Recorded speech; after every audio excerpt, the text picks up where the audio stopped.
Hey, what's up, everybody? It is another episode of the First with Foremost podcast. I'm Dustin. We got Andrew here, and today we actually have our first guest. Hey guys, today we have Joe Stavish with us. Joe, why don't you tell Hi. everybody what's up? Hey, what's up? Thanks for having me. Holy shit. No I'm problem. number one. I'm number one. Yeah, AKA Lex Hit Reset. Firsties. And Yeah, of course, right when we start, my dog wants me. it's all that's all right. right. Give him some pets. Yeah, There we Yeah, go. we're dog friendly podcast over here. that's right. Yeah, we're definitely dog dads.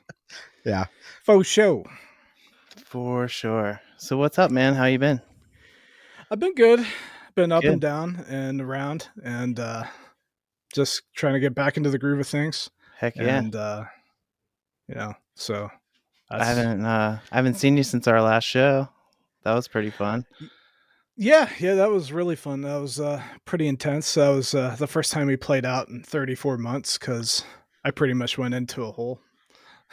It's all good, man. You had good pretenses to go into a hole. With I health would issues with say, the family, I kind of had to take it extra serious with COVID.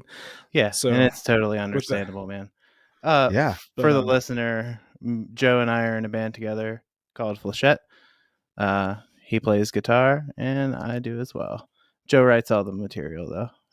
It's fucking good. I put everyone in a tight hallway. Yep. It's like going to boot camp. Not really, Yeah, but it's fun. but I'll Fun boot camp. I'll turn It's the like lights on. I'll show you the learning how to layout. play You in know? different time signature boot camp, which I really Yeah. wasn't familiar with. I had to, yeah, I definitely had to bring up my chops to join your band. It was, I know that's I not write trying to guitar as blow smoke up your bum, but you know, no, because I'm really like a Dollar Tree version of the people I respect and truly idolize. And that works for me because I don't want to sound like I'm ripping them off verbatim. no man, Because I don't think I could if I tried. it was So super refreshing to come to that first jam and be like, holy shit, like the the songs you were writing were very familiar yet fresh, and I was like, yeah, dude, this is intense. And half the chords to half of the songs you taught me. I didn't know before I joined the band. So it was like it was it was an immediate like up on my chops, you know. So So, that's so cool. I can thank you for all these weird chords that he brings to me, and is like, it's I've just this, and I'm like, what the fuck is that? and And where's a the root note to that? Okay, like that's. I mean, it sounds cool as shit, but like, it's you know, it's I, about if it sounds right. And if your fingers don't break trying to make that chord, can it get back there again doing it? It might take a couple tries to burn yeah, into it's muscle all about memory, but muscle memory. That's what you taught me. exactly. Yeah, I for I sure. think that yeah, I think all that weird ass vocabulary started in college. Um, like I got a guitar. I didn't start playing guitar until '97, Okay. and Well, I what was sucked real your bad first at it. instrument? Was drums? Drums, straight When up. did you start okay. playing drums? Well, not, if you want to go back to the Genesis edition, I would say Yeah, like the yeah. the bullshit Let story me would have hear been about your first like instrument, and then we'll get to guitar. Because I know that I'm only saying this and interrupting because I know that your guitar playing is very informed by your drumming and sense of rhythmic style. exactly. So let's start Yeah, there, if you without don't question. mind. So I think really, so I was about 6 years old, so this would have been like an '86. My mom had me. We were just browsing around at a flea market, and I saw a drum kit, and I was mesmerized, like any normal child would be. Oh, And yeah. she bought it, and we brought it home, and they were paper heads, and they fucking broke instantly. Oh And I snap! cried, and that was that. She didn't really become more ambitious to look for anything else to replace that hunger I had, Right. that thirst inside. And then she got me the hit sticks back in like '89, Okay. and then they with the yellow tips, and then they broke off, and those things were fucking shots. So that was cool. And then I didn't get a kit until '93. She my mom got a Visa Gold card, and I had the idea, and I knew a music shop in Altoona called, I think it was called J&S Music. Holy shit! I think dementia's setting in. J&S J&S something. I will have to Google it. Yeah. But it was a music shop on in downtown Altoona, towards like past 17th Street, where Kaufman's, I know all the other old shops used to be. Not by the mall, but on the other end. Yeah, on the other end of And with town. that going on, yeah, that part of town, right by where Hills used to be, Ames Mhm. and where Boyer Candy and that, it was right by there. Popcorn and we Slurpees. exactly, good stuff. Sorry. The No, hills you're fine. hills gave me the nostalgia throwback. I know, right? Check it out. Yeah. But all the memes. I saw they made a candle that actually smells like Hills, which is Oh my hilarious God. because I remember What that does smells. Hills? Yeah, like what Popcorn and would go into Slurpees, that? bro.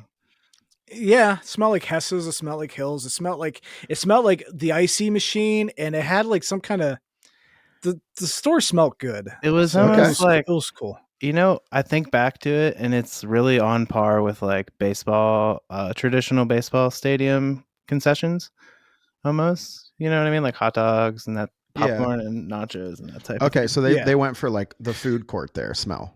Yeah. Yeah. It Okay, was okay. yeah. Well, Yeah, that's they what kind of loaded you up I with mean, Slurpees, soft baked pretzels, popcorn. yeah. It's like, and you just got in the door. I'm like, I'm trying to shop here. It kind of didn't make sense, but it kind of Well, did. dude, I mean, I I think it made the was, kids shut up while you yeah, shopped and I was one of the spent kids. money. Yep. Yeah, same here. Same Yeah. here. I'm like, I want the blue icy, and she's like, no. And then but I Yeah, wanted dude. blue. But so anyway, I got that kit in '93 and started learning how to play. I was all self taught, and in that weird aspect of that time, I'm right handed, and but I learned how to play drums. It felt 100% natural to me to play lefty, and I got ridiculed in high school pretty hard about it from our musical education side of things, and just out of pure like you're playing it backwards. You're not supposed to. You're supposed to. I'm like, yeah, but I want to hit the snare with my right. I want to hit the kick with my left. So what do you want me to tell you? So I got a Yeah. theory. I just yeah, exactly. I'm And, right-handed. I write with my right hand, but I'm left eye dominant. Like I shoot a gun or like when I'm Okay. aiming at whatever, not just a gun. I don't shoot guns often, but you know what I mean. Like Yeah. that type of thing. I'm left eye dominant, so I should have started with my left hand. Like should have There you go. wrote with my left hand. So I think that maybe why you and I are like. Once I got on your wavelength with guitar stuff, I was like, man, there's something Yeah. about this that like just feels right, and I bet that's Yeah. why. Because So guitar was hard for me. yeah, I'm left-handed. I write with my left hand. I do sports with my right hand, and I do Okay. every musical thing normal, like right-handed. So Okay. I'm all and- over the It's a place too. tricky I make no Okay. sense. So real quick, just to make sure I understood it, repeat. You are naturally left-handed, though. Yeah, and I wasn't allowed Okay. to play baseball as a lefty, so Why? I don't You'd have been know. so hard to pitch to. You Yeah, would I have got know. walked every time. Love how my Um, dog wants to be a parrot here. yeah, it's just but super weird. Yeah, Parrot dog. yeah, it's yeah, exactly. I get We're really on a podcast. confused. We're on a podcast. I get really I'm sorry. confused on like games, like bar games. Like if we're playing darts or pool, Yeah. I have no clue what hand to throw with, and like I suck equally at darts or like beer pong. I can throw with either hand; it doesn't matter, and I'm like kind of Gotcha. the same. So That's I don't crazy. know. It's Yep. weird. Yeah.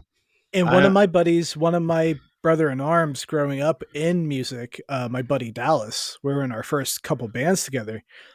He's lefty and he did everything righty. So Yeah. he was in the exact same seat as you. I feel like there's a lot of us out there, Yeah.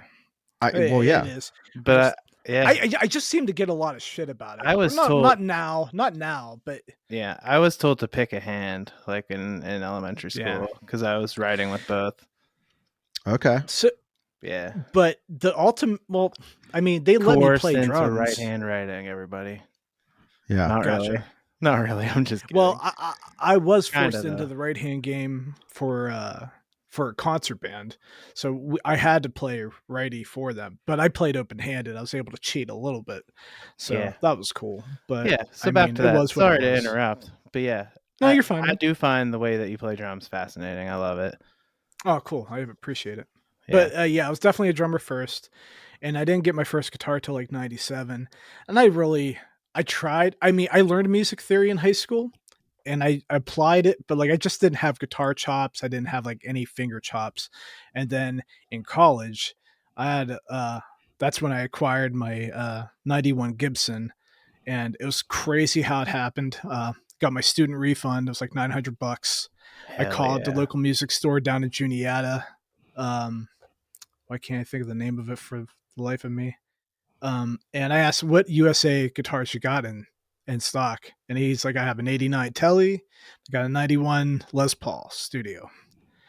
And I'm like, I'm gonna be right fucking down there, and I played it, and I have this huge obsession with Hum. It's one of my favorite bands ever. Yeah. They are my favorite. They are my favorite band, Yeah. and it was the exact same make and model. As his. Not year, but the exact same make and model as his. And the weirdest fucking thing about that, so I got that guitar for you're gonna be upset to hear this. I got that guitar off of him for $375. It's Ooh, that's so great, dude. because I knew the guy. Well, Yeah. the guy was really good friends with friends of mine. Gotcha. So Gotcha. so he hooked me up, and he didn't let me pay like shelf price. He just what he got as trading. He made nothing off of it. Yeah. So my mom was like super happy, and like she couldn't believe that I got this fucking Gibson for that kind of price. Yeah, that's great, And man. then and at that place they had I a lot of bet that thing has weird an tradition. ebony board on it. It does. Those older ones are Yeah. like they call them like the poor man custom or whatever. The Actually, ones no, from the it's not 90s. ebony. It's rosewood. Is it It's rosewood? rosewood. The white It's one, I rosewood. know the white ones and the black ones from back in the day have ebony usually, like the studios. I don't know, it's some weird spec But back, change. yeah, well, ebony became, I think, not More allowed to rare, use yeah. anymore. Period. Yeah. And then in that law passed in 2011 about the rosewood, you can't even leave the U.S. with that CITES. guitar now. It's bullshit. It's just horseshit. So yeah. So that I would, not that I'm intending to travel the world, but I would be afraid of that getting seized at customs. Right. You'd have to get I another mean, if you had guitar, a man. customs, Yeah. say Can that you again? Oh, you'd know- have to get another guitar. You wouldn't want to take Yeah. that thing with you, anyways. No, Well, for that sure. we all know like these musicians who just look at their guitars as tools, right? That like wouldn't even Yeah. know that their guitar had an ebony board or a rosewood board or whatever, and go try to like Yeah. I don't know.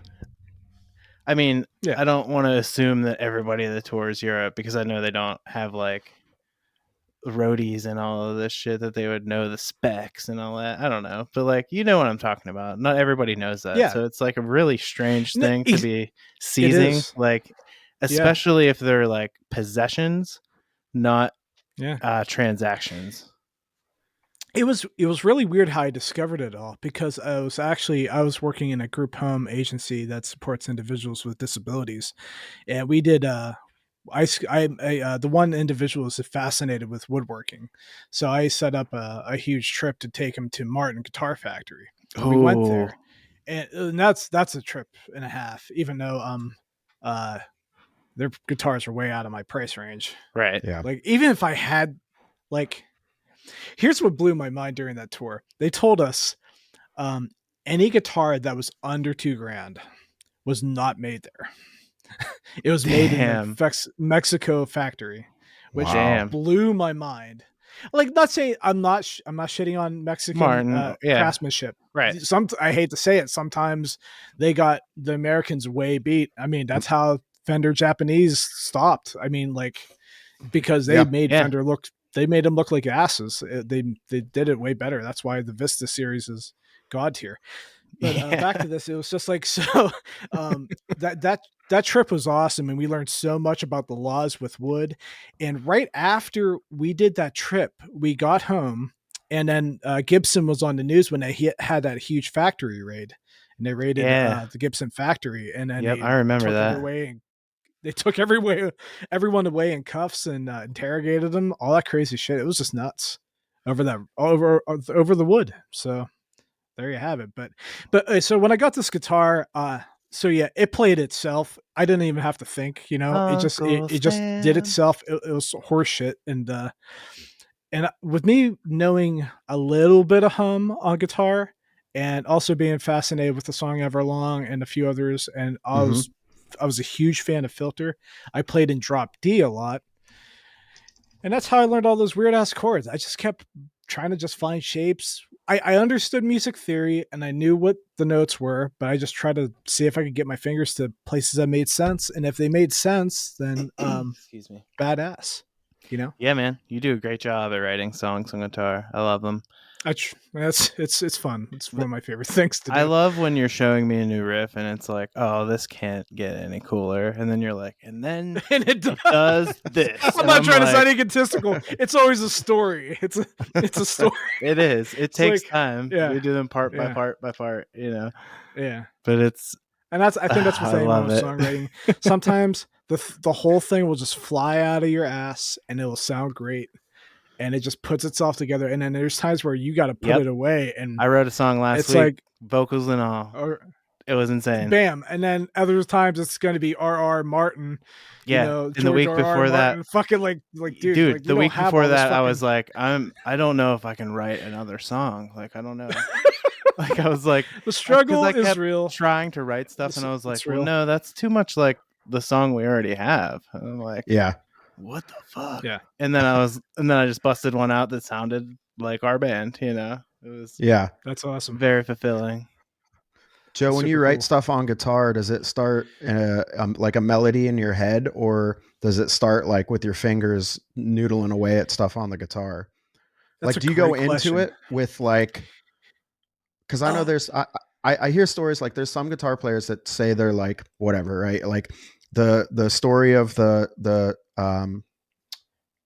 My Friends Over You riff, right, from Newfound Glory. Like he was at a movie theater, and he like was humming that riff, right? And like this is before cell phones, so he had to like remember he was like that. Watching, like he's telling the story, like watching the movie, like remembering this riff, couldn't wait to get back to like put a guitar in his hands and then learn it essentially and play it. And I was just like, that's not nuts. How I fucking do things. No. I mean, occasionally you'll hear something in your head, and sometimes I struggle to find it. Like if you heard like, I'm like, I can hear where that wants to go next. And then you spend 20 minutes trying to figure out exactly, no, it's not going to go from this chord to this chord or this interval to this interval. And it takes time. And I got clips I could easily just share. Like a really fucking badass halftime riff I came up with last year. And I could hear it in my head. And it took me literally 25 minutes of like hunting in the jungle to find it, but I came out with it. I came out with the head. I was holding. I'm like, I got this motherfucker. It ain't going nowhere. I'm like, I got it, and I had to burn it into muscle memory. And then, of course, what you need to do is you need to record it. So you never forget. 100%, man. You will come back to your guitar, to your instrument. You'll be like, how did I play that? That happens. Where does it even start at? Yeah. And then there's dementia again. Yeah. Well, I'm the same way. Like, Andrew will bring me riffs or we're jamming or something, and I'm playing the root notes like in bass, right? And I'm like, okay. And I can hear, I'm like, oh, it'd be sick if I did that. And then I'm like, I try and do it. And he's like, yeah, don't play that. And I'm like, I know that sucked. Let me noodle around here for a second because there's something cool in my head and I have to find it. And it fucking takes me forever too. I love it when someone puts you in your place. Mike's done it to me. He's like, can you just end on a normal chord for once? Just play a fucking D. Just play a D. Play a D major for me right now. I'm like, I can't remember. And he was just like, I'm like, that's great. Yeah. So it's real. No, dude, don't worry. Sorry, Dustin. Follow dude, your it's heart, all buddy. good, man. Yeah. I know. It's I wish I could like flex that muscle more or like learn, like obviously, there's a lot to be learned, and I'm nowhere close to like knowing enough about the fretboard and all the theory behind it. Yeah, but I'm still learning it every day. I'm learning it every day. Yeah. But back to your question, like how do you write it? sometimes it's hearing the thing in your head, Mm-hmm. but I hate to say this because it sounds so elementary. I just I'm a he Andy can attest to this. I'm a huge addict of gain. I'm like, I seriously, if I could own every gain pedal in the world, I would. Okay. You do. Don't Yeah. lie. No, well, I I'm mean, just I did kidding. go off the handle. I went off the deep end in 2020, buying 6 gain pedals in 1 year. That was stupid. I'm not going to do that again. Same.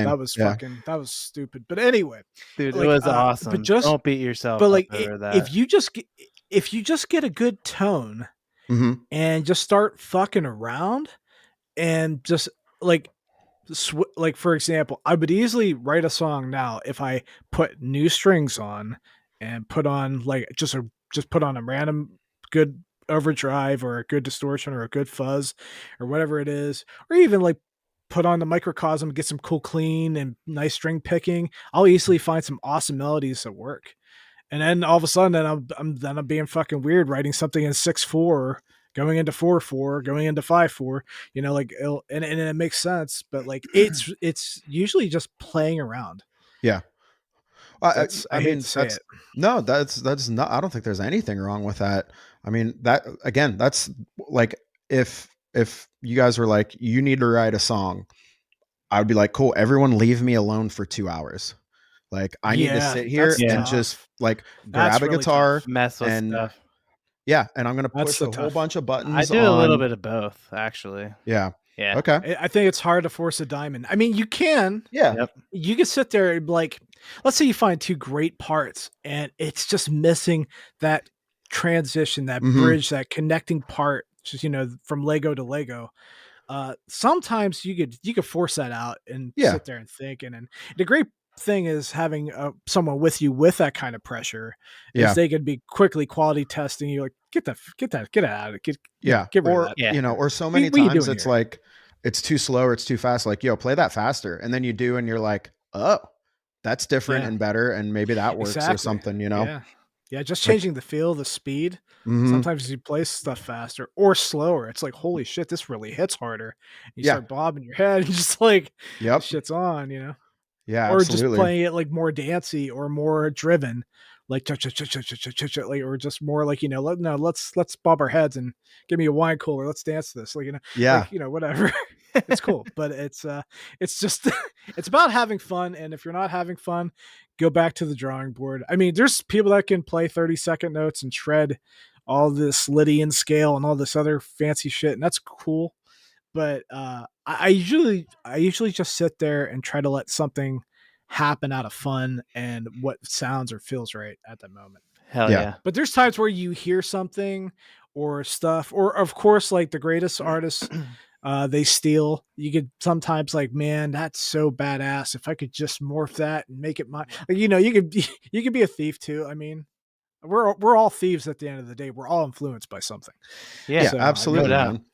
No doubt about you it. know, I for always And sure. write it's stuff and I'm like, I don't know if that's too much like something else, but it doesn't feel Oh right. yeah, absolutely. I need to make this That's a why I little laugh bit about like, me, bring another element into this so it doesn't make me feel that way. for sure. And a For lot of the sure. yeah. times I can't put my finger on what it is that it reminds me of. You know what I Yeah. mean? But I'm like, this reminds me of something that, Yeah. new direction. And exactly. And there's the things that I think as we grow older, me being at the age of 42, you take those amazing parts that really influence you and you just put them in a time capsule and collect them Yeah. and let that Yeah. influence you as you grow. Yeah. Oh, absolutely, man. And For sure. you have them like almost there as like, you know, little things to like pull from, like when you're, writing songs or whatever, and you're like, this is actually giving me this vibe. And Yeah. I know what that sounds like and I know how to play that song, and I'm gonna give it just a little kiss towards it, right? You know? Yeah. Yeah. Yep. Absolutely. I always do It's it with funny. with It'll beat. chase you from childhood. Yeah. Yeah, for sure. It definitely will. I hear things now that I'm like, oh, that's where I get that thing. Like it's just Yeah. ingrained into my subconscious, like Yeah. stuff from childhood. Especially, yeah. Absolutely. Yeah. I think growing up as a kid in the 80s, there was so much to take from. Like my mom was really raising me on a ton of Motown and R&B, but at the same time pop and new wave was just always on the television, and like night tracks and MTV, and it was just like there was so. And then by the late 80s it was all hair metal, so it was just like you felt like a confused, a confused child just trying to figure out like what's, but then it all made your heart sing, it's crazy. Yeah. That was a wild like generation of music, because you're right, man. It was all over the place. Crazy vast compared to now. Same with the I always bitch at Tracy. The 90s were that way too. Same with movie making. They took chances. Yeah. They took chances in the 80s, and now it's like it's the same regurgitated ideas. Oh, absolutely, dude. Because it sucks. Yep. And back then, I don't know what the situation was, but like there it seemed like the body of people that said no to fucking everything like they do now wasn't there. It was just like, if you knew someone and you could find funding, like, let's roll with it. Let's make this super fucking weird movie. Yeah. And no doubt. I'm glad so many of them exist. And the premises to some of these movies are like you just boil it down to something and you're just like, that's it. Yeah. Like, okay. All right. Like Roadhouse or so, you're just like, there's a guy that's a bouncer and he's really good. He's really good. That's it. Really good. It's kicking the shit out of people, man. Exactly. Yeah. And he's gonna fuck up Brad Wesley. Yeah. He's if it takes that whole town to go down, Brad Wesley's gonna lose. And absolutely. I remember it like yesterday. Yeah. They call him Dalton. But like last weekend, I've been watching like a lot of 80s just to like kind of boost my mood and just reminisce stuff with my mother, because I just lost her about a month ago. Yeah, I'm sorry. It was like, I appreciate it, man. Condolences. So I know I've told you that. I appreciate it 10 times over, but it's okay. But last weekend, HBO Max has been killing it with like 80s movies. They've been killing it. They had The Last Dragon on there. Oh, which was just like crazy. I mean, and it was awesome too, because there's a lot of Motown influences going into that with like Berry Gordy and DeBarge. But then we also watched Mannequin, which is like a guy who creates a mannequin that comes to life and he falls in love with her. Like that's just like, you know how much cocaine it took to come up with that idea, but it fucking worked. Yeah, it worked, dude. And Kim Cattrall was gorgeous. Holy shit! Like, dude, she's not doing good by Sex in the City compared to Mannequin. I'm sorry. Like, don't give me no. She's gorgeous all the time, but I'm just saying, like, I forgot. She was peaking in Mannequin. Yeah. Apex. Yeah, definitely apex moment. That was her. It was probably downhill after Big Trouble in Little China, but again, another crazy far-fetched movie, man. Like that's a cult classic for me, and I'll never let it go. Dude, how many movies are inside that movie? Exactly. Like, 3 full movies are in that movie, plus like at least 8 little like B sections. I forgot the dude from fucking Police Academy was in it. He's the security guard. Yeah. The guy who's Lieutenant Harris, Croc Dart, like that dude's in there. He's trying to hunt down Andrew. What's his name? The male lead role. But like, it's crazy. Yeah, for sure. It's good stuff. I know I'm going into the weeds, but like back in the 80s, you're fine, man. Yeah, and it was vast, and like I said, I think growing up, you just take those nuggets with you. I took Motown and pop and dance music with me through the 80s and soul music. And then by the 90s, it was obviously grunge, and like, I was probably, and also a shit ton of punk, all about Bad Religion, NoFX. I mean, we did our early shit too with like Angry Samoans, and then into your Op Ivy, and then you get into your ska territory, but rock was probably another nuggets that just really stayed with me was obviously Filter, Smashing Pumpkins, the Foo Fighters, Hum was the biggest. And then things got crazy during the 2000s. And I think that's where unfortunately, my playing really likes to stay at. That's fine, man. I don't know. It feels like that way. It still feels fresh though. That's good. I don't know. Yeah. It's your style specifically that makes it feel fresh. where you view it as this like time period piece. I view it as like, oh my God, that is very refreshing because I haven't heard something in that vein in a while.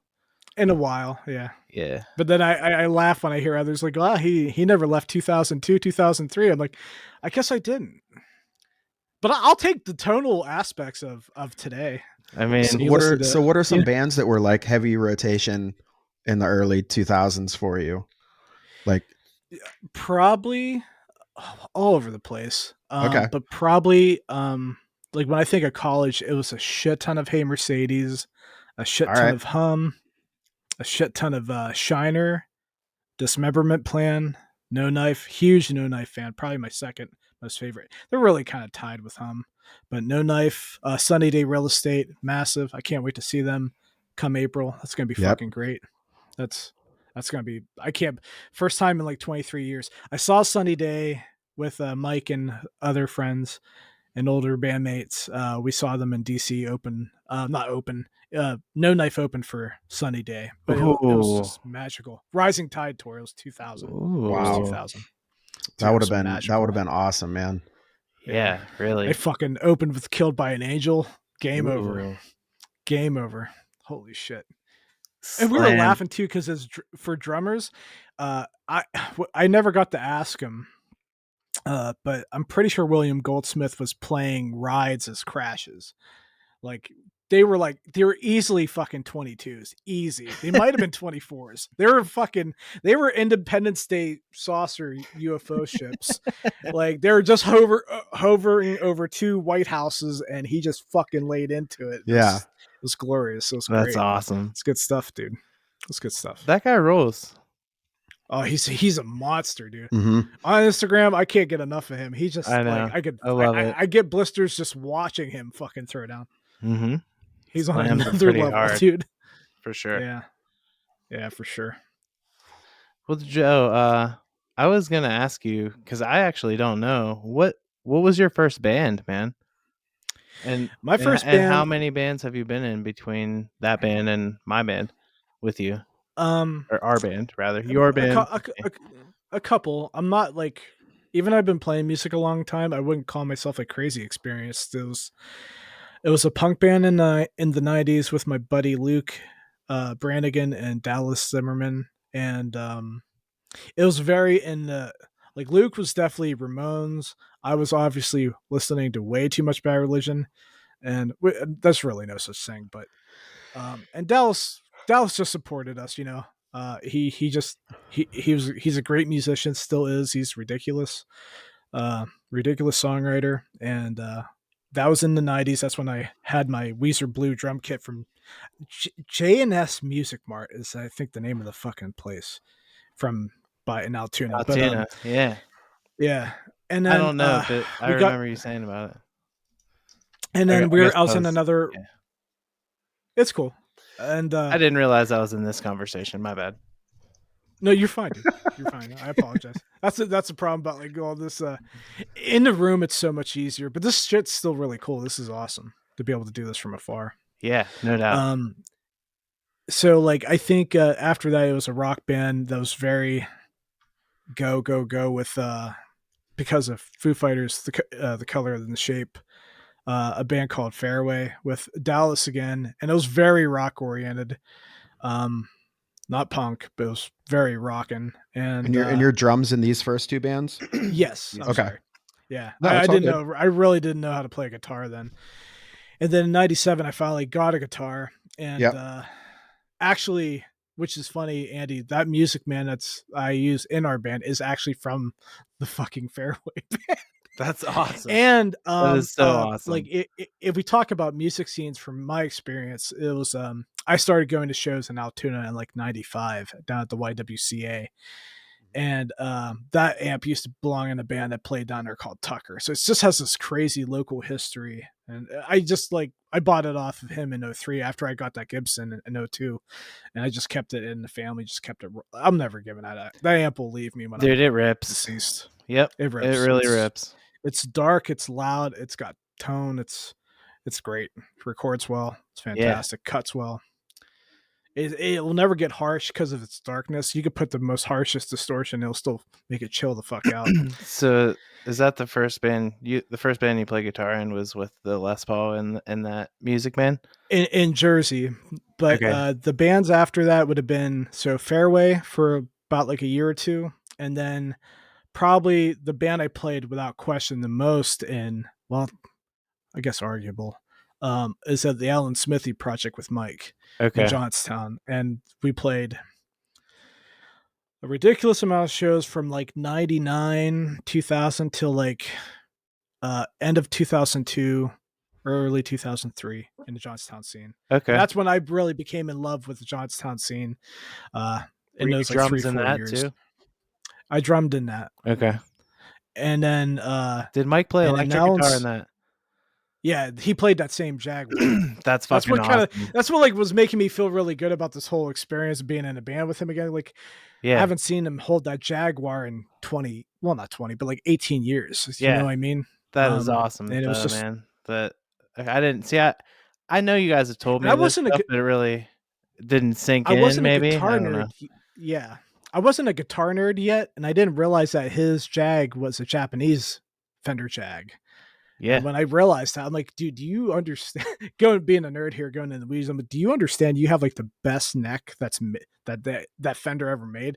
Like the Japanese necks, or I mean, some people say the 66 or whatever. Like you'll have the Charlateau 68. Yeah.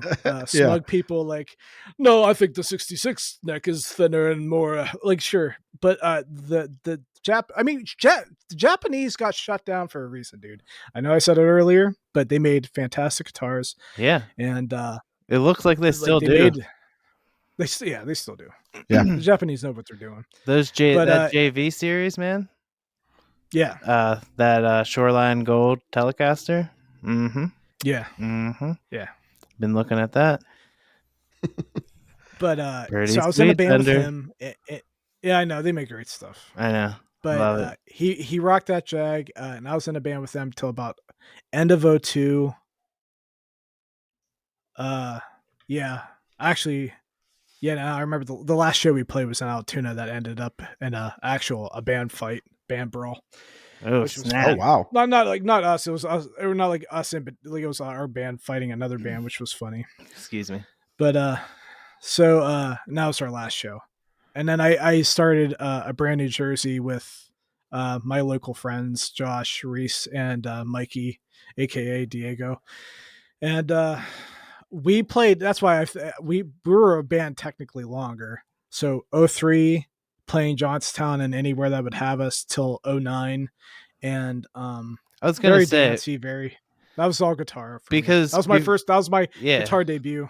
Okay. before Yeah. you and I became friends, like before we were in a band together. Yeah, we would have crossed paths. Yeah, I mean, I know I saw Brand New Jersey multiple times. I just, you were one of the older kids in Johnstown, and I was an out of town kid that was just coming to the shows. Like, you know what I mean? Yeah. I was gonna. By that time, I was in my mid-20s till probably late 20s. Right. And yeah. So where were you playing at in Johnstown at the time? Because that was probably I was probably still living in Pittsburgh before I moved back home. Which band would you like, Jersey or the Alan Jersey? Smithy? Yeah, let's call it. Jersey Let's say the would've- Jersey band. I'd say by Jersey timeline, I think. Well, I mean, I really truly feel like the heart of Elton, where all the shows always used to go down, was in Johnstown, was at the Elton Community Center. Yep. And that was home. And eventually they stopped renting that out due to punks damaging the property. They would damage the ceiling tile or fuck up the bathroom. And sorry, even if you paid the deduct, well, if it was you, let's have a talk after this. But no, it's okay. It's like, I mean, all good things have endings. But after Elton stopped, I mean, they started having shows at the Salix Log Cabin, Geisttown Fire Hall was booming. Yep. Oakland. It was always fire halls. It was like, occasionally maybe a VFW, but it was always like these cool DIY scenarios.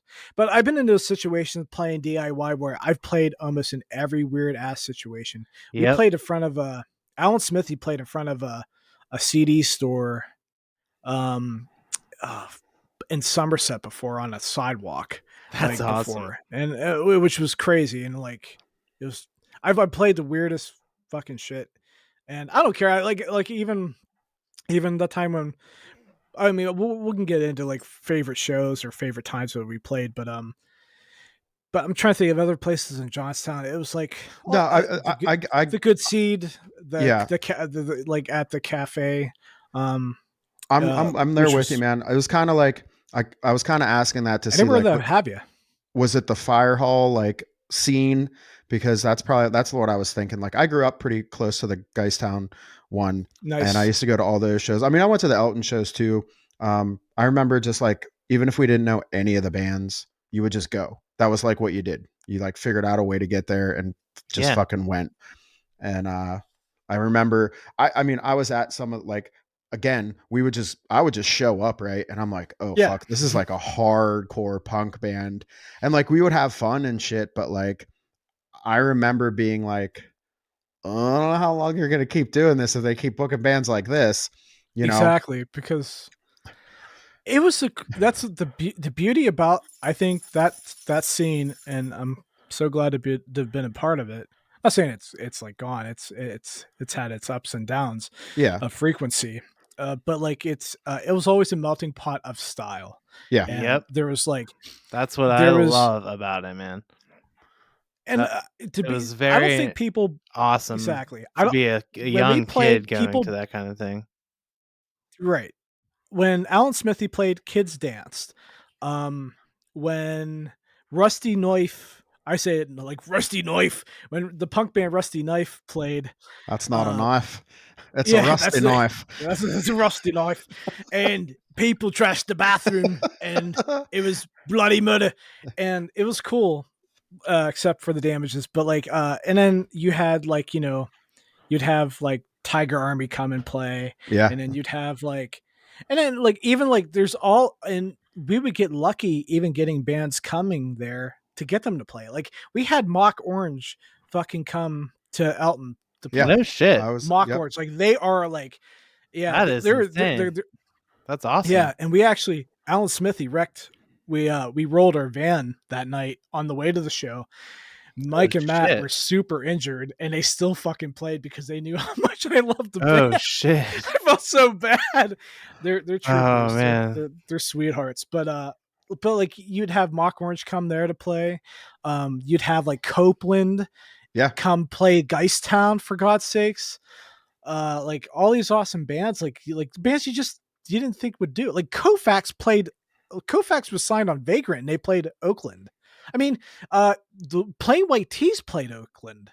Like they didn't write Hey Delilah yet, Yeah, but they yeah, were yeah. there. No, I They remember were really cool dudes. that's I when mean, I they were really started sweet. being Really aware nice. of what you guys were doing up here.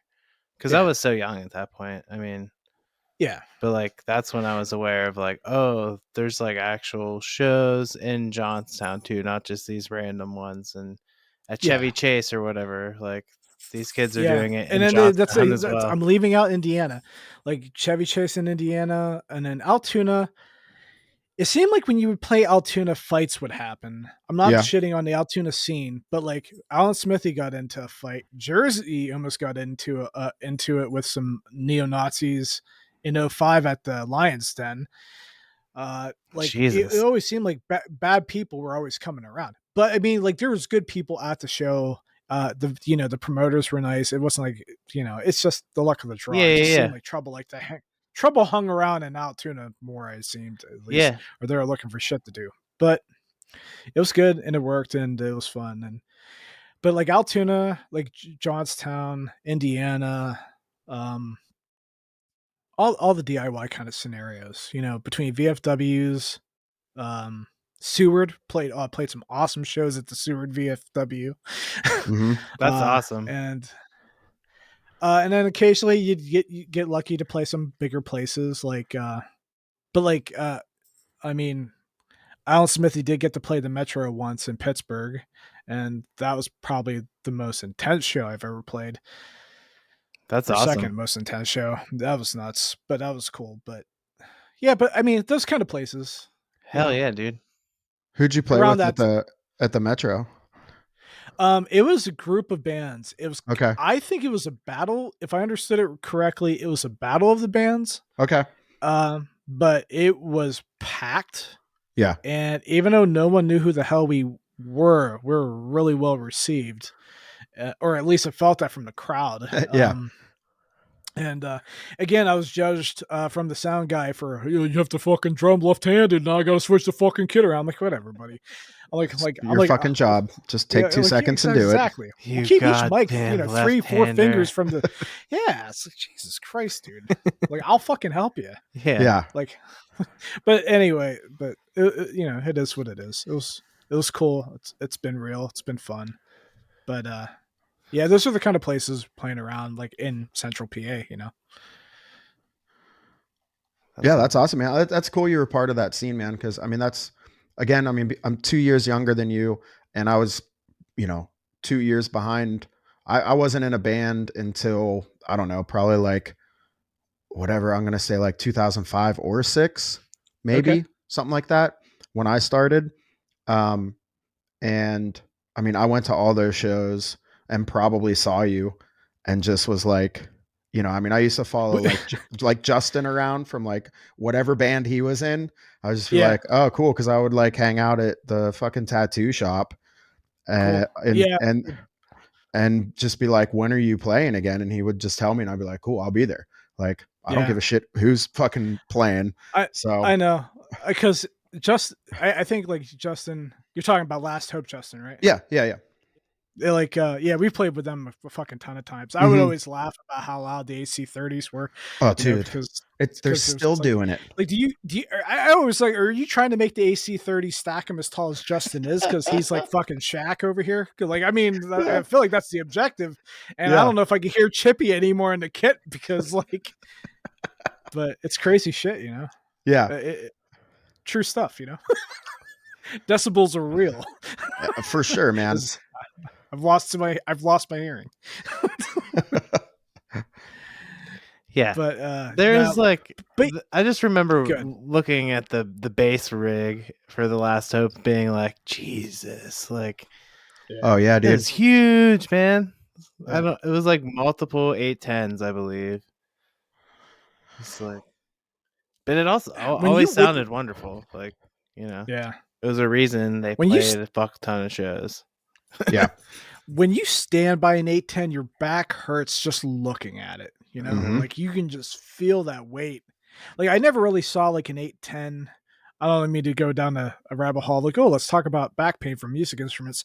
But like, back in like 03, I saw the Mercury program, and their bassist had like an old school 70s 2 Best VT, and he had the 810, and you like it rumbled. It was just like gut therapy. It just it shook, it vibrated the shit out of you, which was actually kind of felt good. It was like relieving, and it was amazing. But like seeing him try to get that into Mr. Roboto and out, it was just like I could feel like he needed a physical therapist. And same with the dude from Tabula. He had an 8x10, and that thing looked like it was drug 8 years. And I'm sure it was because like, you'd have to be fucking Hercules to really get that safely in and out without scuffing it. Shit's nuts. Yeah. Yeah. I don't miss give all those people around. I never had one. I never did it. I mean, I've helped bands load shit in that have had them, and every time I'm just like like a 410 is okay here, like it'd be fine. It'd be fine. If I had one for like 2 years tops. Yeah. Before I was like, this is for the birds. Yeah. Like true story. I'll enjoy 810s at a far with other bands. Like that was my thought when I sold it. I'm like, I can't continue to carry this thing in my fucking tracker or whatever I was driving at the time. Oh yeah, it's like the whole fucking gross vehicle weight, just that thing going in there. Needed to like add leaves to the fucking suspension so it wouldn't bottom it out. Yeah. Sometimes it's about how it sounds. Sometimes it's about ego. So to talk some shit years back, it was actually at Elton. There was a band from Altoona. I don't care if he fucking comes and finds me. The band was called Gauge, and the dude worked out a Music Emporium, and their band came up. I was like, oh, cool. We're going to see what the Music Emporium guy has, like he brought 4 I repeat, fucking 4 Marshall Mode 4s, and it was just for him. And the bass, it was like a 210 bass, and they all covered the drums. You couldn't hear anyone else but the dude, the guitars. Wow. And we were just like, we were trying so hard not to laugh at him because we were trying to be respectful. But like, that was the biggest display of ego I've ever seen in my life. Like 4 fucking tubed half stacks, 4 half stacks, like really two fulls. Yeah. But like he had them set up like, like I'm like, dude, you're not fucking Frank Black, so stop. It's like you're not the Pixies. And it didn't sound like the Pixies, but like I think for Frank, does he use like 3? I think he uses like 2 or 3. I'm not he uses sure. a lot. I've all of those bands use a ton of amps, man. Yeah. It's fascinating. Yeah. Mm-hmm. Yeah. Crazy. But like we're talking about the Elton, like this isn't a big stage, man. Like, no, I know. Okay. And you know, like the drums be heard. Yeah. The other thing was back then, I do remember being like, everyone was like, you need this, man. You're going to need it. And like, let's be honest, man, I fucking didn't have money to have multiple rigs depending on where I was playing. Right. So like, I just remember I bought the biggest shit I could afford. And lucky for me, back then it was a 410 and like a decent Ampeg bass head. Right. Like it wasn't fucking crazy. But like, if I had more money, I don't know, man, I might have fucked around and ended up with a fridge. Exactly. Yeah. But at the same point, like I remember people telling me like, oh, you're going to have to, like, you're playing outdoor at that show. Like, oh, you're never going to hear anything. And that was never true. You know, it was always like, it was just fine. So, but yeah, that's true. It can carry. It's like those fucking music store guys and those, you know, elitists or whatever back then. Like you didn't have Instagram and the internet and podcasts where people were like showing you a million ways to make a different sound. You just had to like kind of figure it out, you know. Yeah. And a lot of people didn't dive that deep into it, you know what I mean? Yeah. It's crazy too. I'd always get blown away when bands would show up with like small gear. Yeah. Oh yeah, like, I love that. I'm like, what kind of weird shit are they gonna play? Yeah. Bear versus Shark played at the Oakland Fire Hall. Oh, no, not Oakland, Geistown Fire Hall. And they just had like Hot Rod Deluxes. It's just like one each, and they carried. Well, let's be real. Like everyone needs to stop assuming just because it's a 112, it's quiet. Right. That thing is ridiculous. It can easily drown a kid. I never turn my amp off at like 3 at practice. When it's ear bleeding, it's at 3. Yeah, it's 3. Yeah, I know. And everyone's like, "Can you turn that down?" And like, you can't. No, that's where it's at. Yeah. And then there's like another band at 709. Dude had like a Mason Mark V 112, and I'm telling you, you could hear from 709 down to the post office. Yeah, and like it's so small. It's just like a little box. Yeah, and that thing crushed and carried.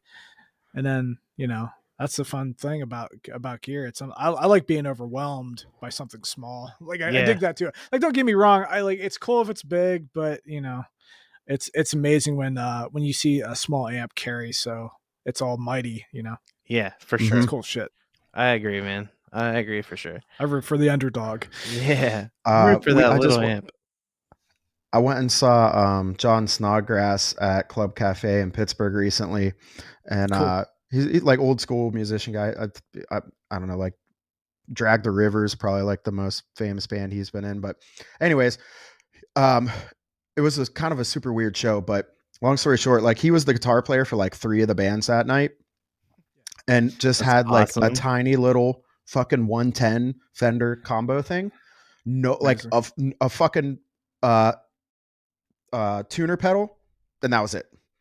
And was like getting all these tones, playing shit without a pick, like doing, and you're just like, you just sit there and watch, and you're just like, fuck, man, that guy like knows what the fuck he's doing. He has figured out how to tour with that guitar and that tiny little fucking box. He plays a telly. Yeah. No, he was playing a Jaguar, like the Kurt Cobain guitar. That's sick. Yeah. Super sick, man. And like it's crazy. Getting like crisp, clean, beautiful, clean tones, and then he'd fucking dig in, and you're like, that sounds fucking great too. So because how dynamic the amp is. Yes. I get mad at some of the musicians I have huge respect for. Like I said earlier, one of those ones that was like a staple for me was Hey Mercedes, and also anything really that Bob Nana has done, from Braid to Hey Mercedes to City on Film and everything else. Yeah. But he's and it's just regular solo stuff. But one time on an IG Live, and I think it was in 2020, he was doing Q&A, just like letting people talk to him and ask questions. And I'm a huge sucker for his tone on all the Hey Mercedes records. That's like the alpha of like overdrives, you know? Yeah, 11 you to made your me 7. obsessed with it, man. Exactly, yeah. I mean, 11, like, yeah, anything from like, yeah, you know where I'm going. So, Oh yeah. when I asked him, like, I'm like, so what drives like were you about back then? He's like, and what pedals do you use? He's like, I just use a tuner and occasionally a tremolo and whatever the amp's gonna give me. I was just like, what? I'm like, he's like, and he went into like, well, when you get like a great drive out of the orange, what else do you need? And I'm like, man, he's spoken like a true fucking prophecy. Like, cause like it's really, and then back in the Altoona days, this amazing prog metal band in the 90s called Coin Monster. They were fucking amazing. That dude had hands What a of great just name, dude. Such a fucking good name. It is a great name, and their shirts were always badass too. They're a badass fucking band. I'll say it again. Coin Monster. Coin Monster. Oh and yeah.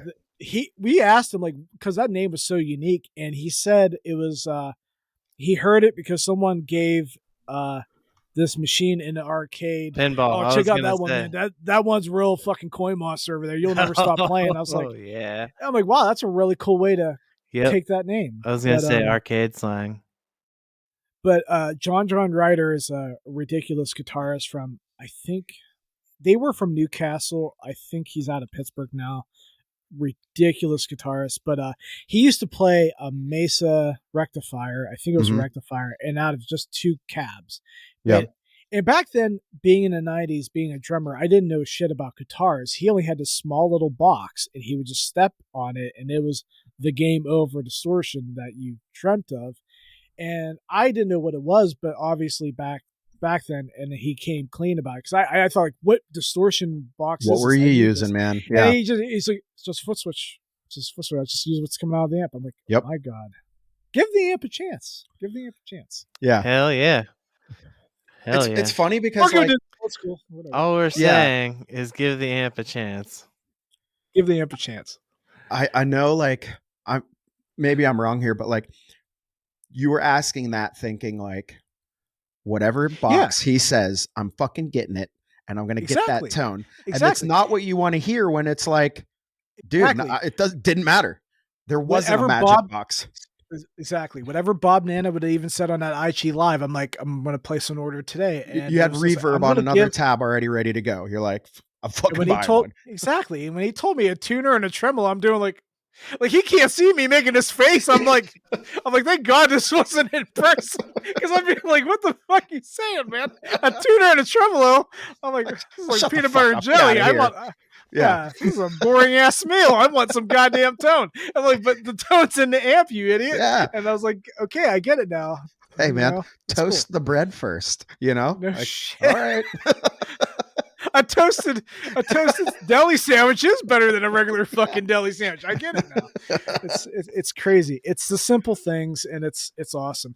And like listening to speaking of like of other people that I just crave their tones and want to know what they used and what they did, and some of it gets crazily like mythical of what they used. When you go to the internet and you have like, what's the name of that site that even shows what the rumors of what they used? I can't remember that site. It's like the Gig Rig or Gig Rig or something. Yeah. Like one time we saw Death Cab, and I didn't know my amps super well yet, but I'm 99% certain like Ben Gibbard was using a Silvertone, because the thing looked like a radio. It looked like an old 50s radio. Yeah. And once I saw what the Silvertone 14 was, it 1480, whatever. Yeah. That one that everybody's making a pedal over. Is it that? Exactly. Yeah. Now, yeah. Yeah, it was that exact one. Yeah, because numerous JHS made a pedal out of it, the Silver Twin 12 Silver thing. Twin 12. I don't know. Wherever it's called, it's something 12, I Wade think. And from then Migration's got that one recently. I remember just yeah, seeing yeah, that and and that's being from like, Jackson "Oh Audio. yeah, that I've seen those." And that's like a weapon that Queens used, I believe, as well, because I think it was in Eric Valentine's notes. But you would find out stuff, but then I'd be like, well, I was there. I know what I saw. I saw him alternate between two Fender bullets. I repeat, two, like, well, not Fender, but Squire bullets.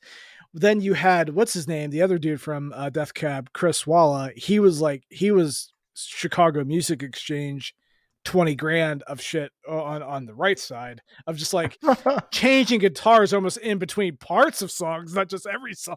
It Yeah. was just like, and it was like really like, again, Chalateau 68, like, sommelier type of great shit. And Yeah. but then some stuff, like when I took into the internet trying to figure out like Hum's tone and Matt Talbot's like tones, it was just like they would say it was between the distortion feedbacker, the Boss distortion feedbacker, and then I think they got sued because the name, and they had to change the name to the Super Feedbacker Distortion.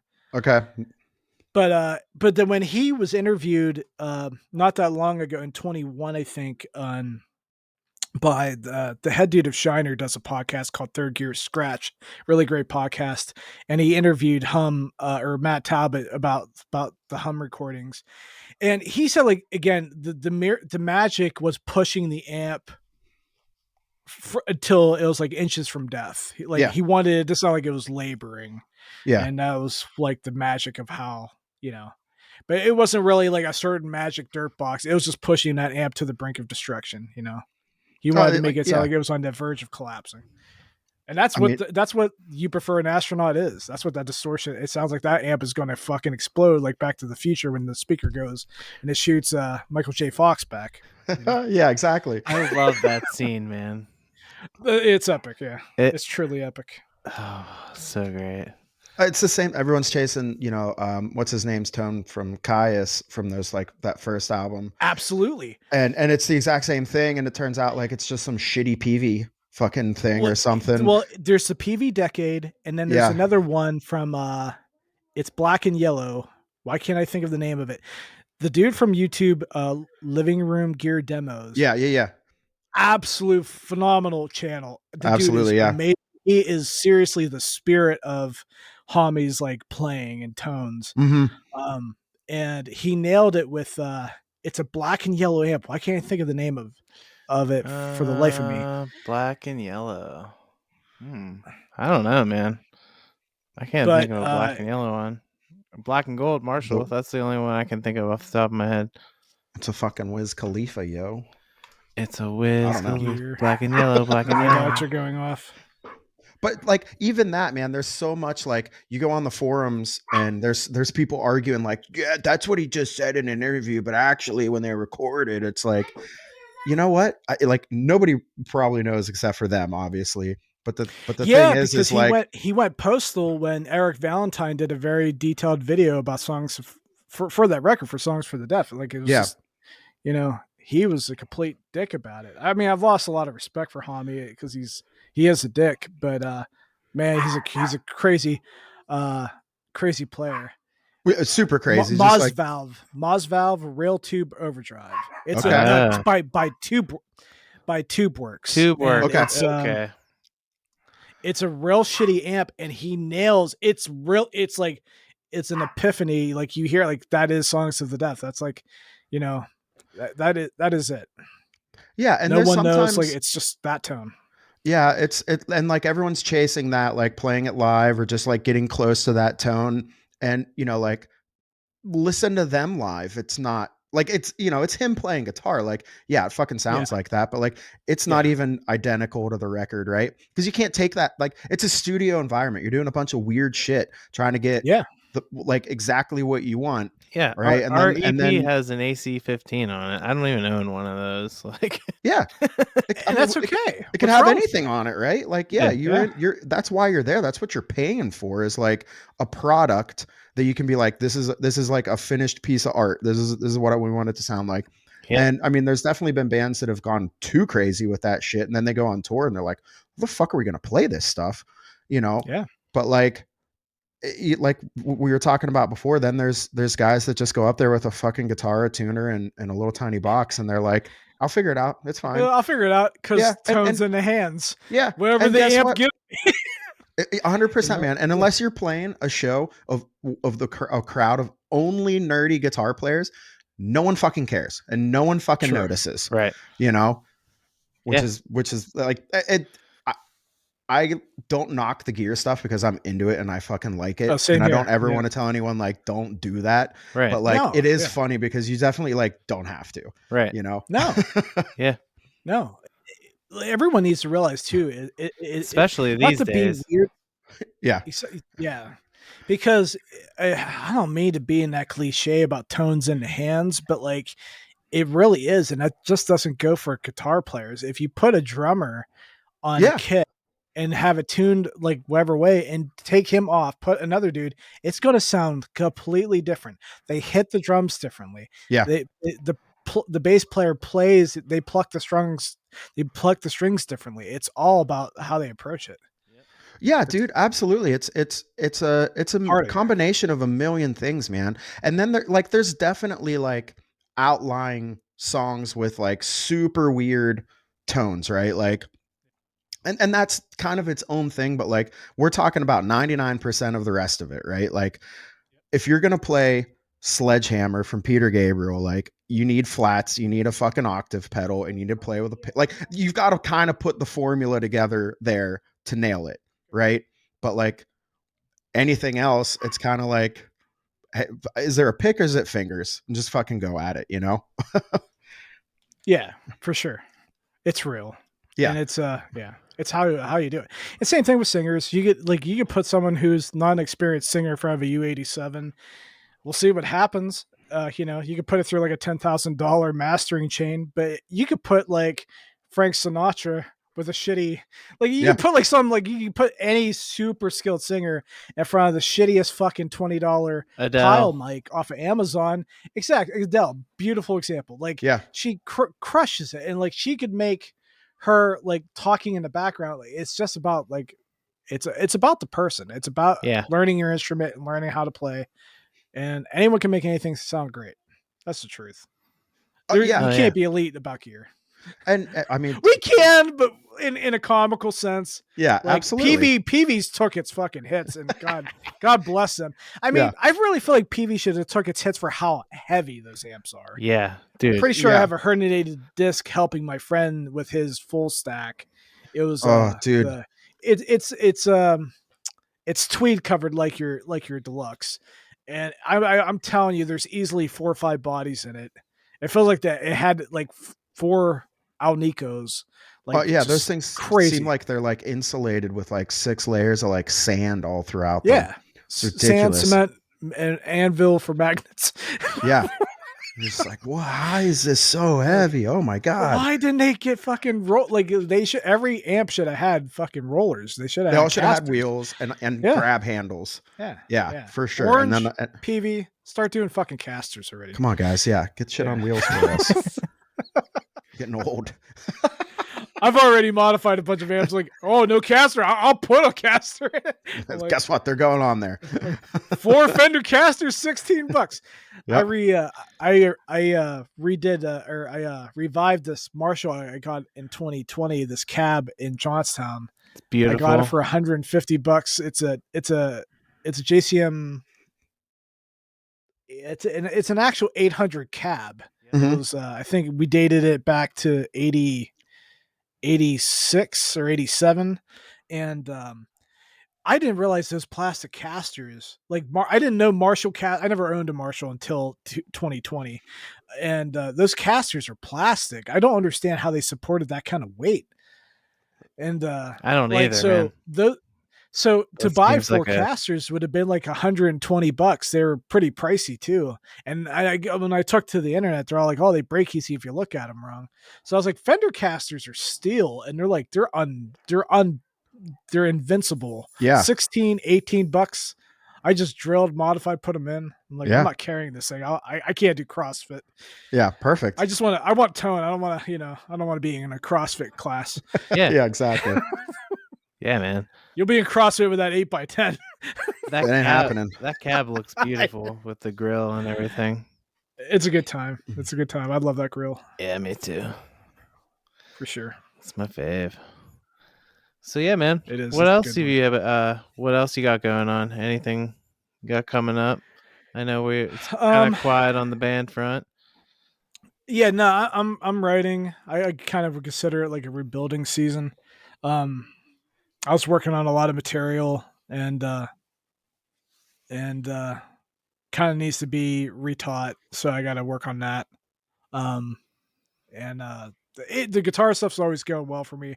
There's times where I have, obviously, at our last few practices prior to us playing back again in October, I have some new things, but they're missing a couple. It needs to go back in the oven just a little bit more. Yep. And I have a couple of those. all these, yeah. You always gotta. There's the vault, and then there's the oven. Yeah. Sometimes the vault's waiting for parts, and then the oven you're trying to bake it into one piece. The cake together. And otherwise, other than that, I've been obviously you've known I've been playing with Emily Hopkins, the harpist, on YouTube a ton, and that's been really awesome and rad. And I really love working with them. They're really great people. Her and Russ, they're fucking badass. Yeah, pretty blessed. Super entertaining. Yeah, I love watching your guys' videos, man. Everything you guys have been doing. How did you guys link up? So that was really crazy. It was I discovered her channel in 2020 in December of 2020. And I found her playing Minecraft on a polymoon on Instagram as I was just doom scrolling like we all do. Yep.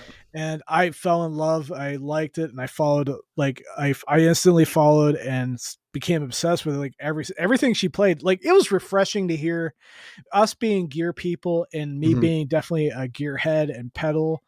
It was so refreshing to see her play through pedals and hear what it sounded like without playing blues and face melting shreds. I mean, exactly. Like that's what gets me so frustrated about the YouTube world on pedal and gear demos. I want to be in a rock. I mean, I could try to pretend to do lead guitar, but I am a rhythm guitarist first and foremost. And it's like, nice. and being a drummer, like I definitely write guitar as a drummer. Like you can almost hear what the beat idea, like if you ever like see one of the dumb clips I'll post, you can hear the idea I already had in my head. And it's like, so when you want to know what a pedal sounds like and the dude just fucking tries to be Stevie Ray Vaughan for 18 minutes, I'm fucking done. I want to know, can I hear all 6 strings when I play a full chord?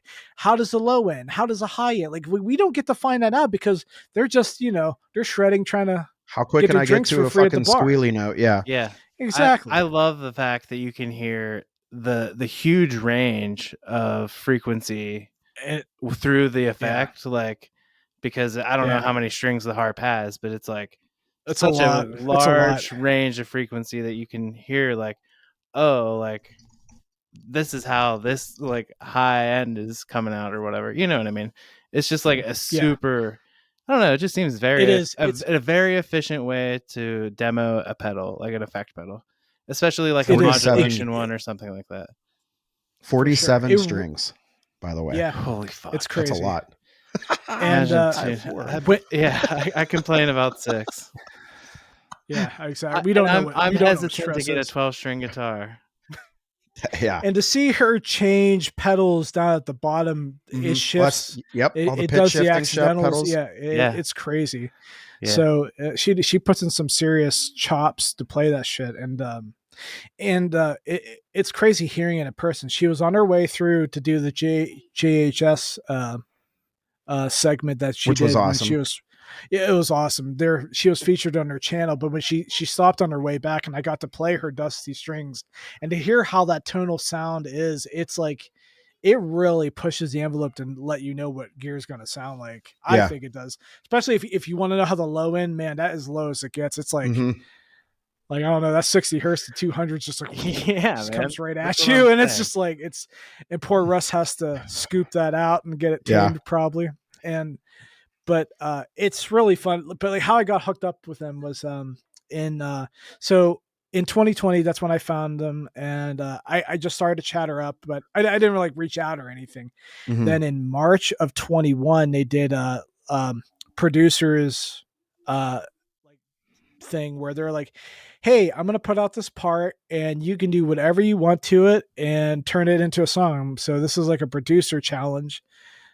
Give it your shot. And I like took the part and I decided to like, we put it, Riley was, my daughter was hanging out with me as I was doing it. I was putting it through some effects and I got it really Minecrafty. And then I put a rock beat over it, kind of like,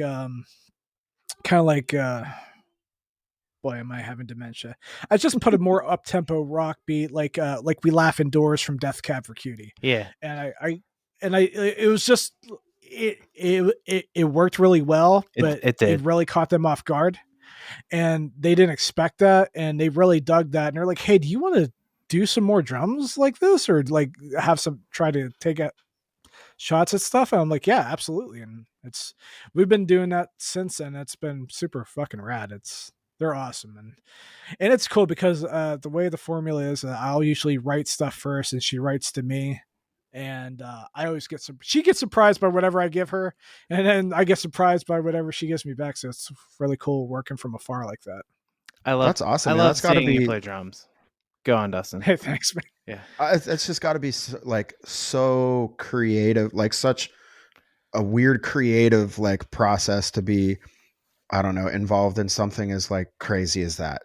You know what I mean? Yeah. Like it's got to like just help out in other ways to like get the, whatever, get the juices flowing of like creativity. Like, I don't know. I'm obsessed with like that like all the things that she's up to. Like, I think it's so fucking cool. It is. And it just keeps like they're up to their gills in work right now and Yeah, I and bet. things and like yeah. It's good, They're on man. their way to Good for them. Yeah, it's great. They're on their way to California for another thing I can't talk about right now, but like I'll probably eventually be on YouTube soon. But yeah, Oh they just yeah. keep going on to bigger things and it's super cool. But honestly, like I always tell them, and it always warms my heart when I see it in the YouTube comments. It always gets like really weird references to other bands. Like the one got referred to like the Mercury program, one got referred to like the Appleseed cast, one got referred to Boards of Canada, and it was just Okay. like all these ones after another after another. And I was like, oh, that's really cool. Like Yeah. someone said the clip from the Eventide. She took a lot of shit because of how much that Eventide costs. And Yeah. I tell those people like listen, like she's an instrument like of the whole scenario. She's showing you what the pedal can do. Can do. Yeah. Right. Yeah. And that's like I mean anyone that knows Eventide, like a pitch factor is $500. So Yeah. it's like, it's like Eventide isn't known for making like really affordable like But isn't I that don't the know. Some whole people are point, just is to get somebody yeah, like her to like show you what it is and what you want? It's what like, it can oh, yeah, that what does can the it do? thing. That's a good investment for me because Yeah. Yeah. like And some people will hear and be like, that's not for me. yeah, Same thing with drives and fuzzes. right. Like I love them all, but then again, there's ones that are so harsh. It's like I don't know if I could pull that off. Yeah. And Dude, that's but why like I got the Russian muff, is because I yeah, didn't I just because didn't of think wolves. I didn't think the the other ones The green I wolves. could That's make them why I work. love the greens. Yeah, My buddy Evan talked me good. I like the orange one you have. It's good, but me being a diehard Smashing Pumpkins fan, I wanted to get it just in case they would ever discontinue it. Then I'd be like, I Mhm. Right. can't. Plus, in 2020, I got that 800, and that's what Corgan used in the early 90s for Gish and that. So I was just like, so my brain started, like, the gears started turning. I'm like, I could buy this pumpkin pie for $80 and I could start making Gish. Yeah. I could make these cool Gish sounds tones. Great when you and it doesn't go good at all with the Marshall. It's way it's like My Bloody Valentine, but way too harsh. Yeah. Through the Music Man, it sounded great though. Music Man, great. Fender, fantastic. It's a really good drive. But man, the green muff is my favorite. It has the meat, right? Yeah. It's the T-bone steak. It is. It's the ribeye of the muffs. It's, Oh yeah, absolutely. Yeah. I love there's it. always different kind of flavor of muffs, but I barely use back it. to her and them. But yeah, go on. Yeah, that's okay. Go, yeah, no, I love muffs. Yeah, we could talk about Big Muffs all day. Muffs all day. I know. We'll bring you back for the Big Muff episode. The Big Muff episode, yeah. We really. I'm not kidding. We could do a segment of just like, on this record, this is a Ram's head, a 70 Ram's head. This one is the op amp that Billy used. This one is the green, like, Yeah. Yeah. Hell yeah. But no, I really respect Emily and Russ for what they do, because they really try to, and especially like in the last year, you've watched their videos evolve and just like get more creative of trying to make shit interesting, and it's super cool. Yeah, but it's crazy to see like them try to take on effects. And honestly, when you think about it, for people that do gear reviews and try to get creative with it, that's hard. That's really hard. It's got to be, man. Yeah, dude, for sure. Because when you watch so refreshing when I first found her videos, because it was like everybody kind of sticks to a similar formula. Yeah, and because that's in your wheelhouse. Yeah, for sure. Like, we know what RJ, that RJ dude's gonna do. He's gonna fucking face melt for 15, 16 minutes. That's cool. He's great at it. I'm not trying to shit on him, but like, if I need to know how a drive sounds great being shredded, I'll look that dude up. Yeah, but then you got people that try to get across the board. You got people like Pete Thorne. Doing his cool stuff, which I appreciate his, like, he'll try to give you a bass rate of like, this is the palm muting, this is the tone of this is pushing it, this is dialed back. Yeah. But then I get super turned on by like people like Living Room Gear Demos dude, who just nails that Queens. He could do any pedal and turn it into Queens. And I don't care, because he's got great style. I love his guitar playing. But there's guys on there that do really great, and then maybe it's like, that's the kind of music you like, but there's something about that goddamn harp. Like, whenever she plays her, I like it.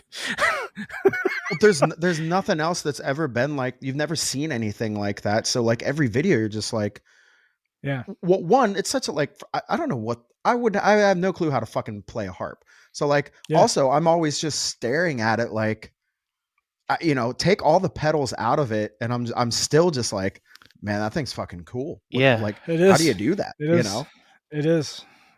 It's so cool to hear it in person beside you. I can't imagine. It's mesmerizing. It's a mesmerizing sound to begin with. I can't. Just like a clean harp, Yeah, it is. It's very soothing. Mm-hmm. It's crazy. It's weird. Well, that's cool. But man. I dig it when she gets. I dig it when she likes. There's stuff that she can. Again, like what we do with guitars, but it's different. Like, when you hear like stuff get very, like, into the ether and very. It's just very atmospheric. Mm-hmm. And then there's shit that gets so fucking gritty and dirty and like just fucking, I don't know. It's crazy. It's crazy shit. Yeah. Those low notes though, it really for sure always makes, I'm like, oh my god, that effect sounds so cool. Yeah, it does. Yeah, it's crazy. There's times where they'll tell me though, it's just like, man, like, they'll get sent stuff. We're like, we don't know how we're gonna use it. I'm sure. Yeah, man. And that's where the real respect goes to them, because they're really trying to. You're put in a box and they have to fight their way out of it, and they do it every single time. Yeah. I haven't seen one that I wasn't, really into. So, I mean, Jess is all about it. She's like, that shit is so cool. It's cool. I'm sure, and it's funny. I'm sure it's refreshing for her to like not just see, I don't know, whoever else I bore demoing a guitar pedal. Like, yeah, Tracy gets really upset when I watch a bunch of guitar pedal demos in a row, or recording things or mixing things or Beato. mic tests. Like I'll watch, I'll watch Yada. all that shit. Like I'll watch Eric Valentine talk for 2 hours about speaker placement and like low frequency degradation, and she's like, "Fucking shoot me!" And I'll be like, "I'm like, but didn't you know like 60 hertz travels? It takes like 16 feet of treatment to slow down a 60 hertz bass wave."